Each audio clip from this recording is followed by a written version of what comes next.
essentially what causes so much suffering. There's a line in one of Bhagavan's verses. He says, when the I rises, everything else rises with it. When the I subsides, everything goes back to its source. And this is meant in a very, very literal way. So what Bhagavan is saying is that the world that you see around you is actually a creation of this little I. So he says that the rising I somehow makes the world in the same way it makes a dream world at night. It creates a superstructure, a superimposition of an external world, and plops it on top of reality, consciousness, Brahman. So everything that you see with this limited I, he says, is your own creation. The word world in Sanskrit loka means that which is perceived. So the world isn't something that's out there permanently, always. In Indian philosophy, it's just what you perceive. It's the thing that you look at, the thing that you interact with. So if the perceiving I is gone, the world itself also goes. There's nothing out there which gets perceived.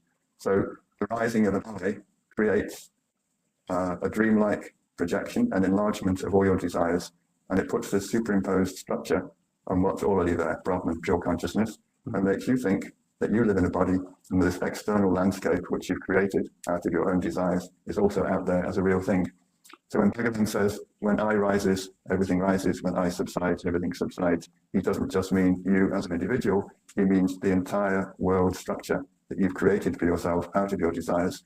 You no longer see it, witness, you no longer feel you're in a world of interacting people. There's no time, there's no space. All this is an inflation of your desire to enjoy, your desire to experience. You create this massive projected dream universe for yourself. And when the I subsides back into its source and disappears there, the whole show goes along with it. There's no more external world. There's no more things interacting people out there. You know yourself to be Brahman, you know yourself to be consciousness, and you recognize that not only did these things, they didn't just disappear, they were never there at all.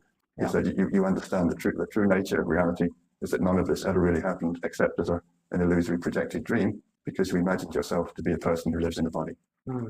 This dream is a composition of what makes this I concept, right? We can only see what it is that we're made of, and what we're experiencing is a So the power of the self interacts with your desires in the same way that the light in a cinema projector goes through a film and creates the landscape that you see on the screen. So the mechanism is that the light of the true self somehow goes through all of your vasanas and creates an illusory world in the same way that a program in a video game. Some current comes from a battery or a wire to the wall, it goes through a program, and then you're in a world, you're the player, there's a landscape out there, there's rewards for certain things you do, punishments if you don't. But it's all an interaction between a current, a power, and a program that creates a whole world, and that you're in it, and you go up and down levels according to the rules of the game. So what Bhagavan is saying is that the power of the self creates these worlds. It creates you as an internal observer, it creates an external world out there, it imposes through its own intelligence a kind of rules-based order that has consequences for all your actions.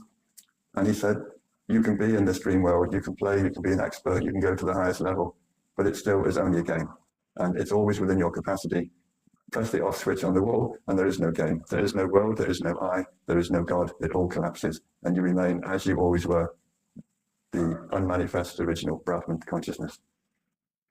And this world that we all occupy and perceive, like you say, there's this underlying energy that shines through a programmed reality and projects out.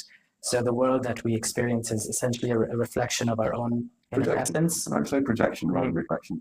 Okay. The light of the self rises. Yeah. Bhagavan, in his verse, he calls it, Anu is like a pattern, he calls it a dense black dot. He said the light of the self passes through this dense black dot, which he explained were all your pending vasanas, all your desires, all the things that impel you to behave in a particular way. He said they are the cause of your continuing rebirths, your suffering, your desires. You have these unfulfilled desires. He said the light of the self falls on them, refracts through them, creates this landscape that gives you the opportunity to indulge in yet more desires, to get into more trouble, to have more suffering, more enjoyment. But he said the mechanism is the light of the self falling on your desires, diffracting them into a whole universe. And he said there's an end to that. If there's no rising I, if there's nothing that wants to externalize, if there's nothing that wants to enjoy or suffer, then this mechanism can't function anymore. That there will be no rising I because it has no desire to extrovert or put any attention on anything else. It will remain at its source and ultimately will vanish. And from that point on, there will be no individual creating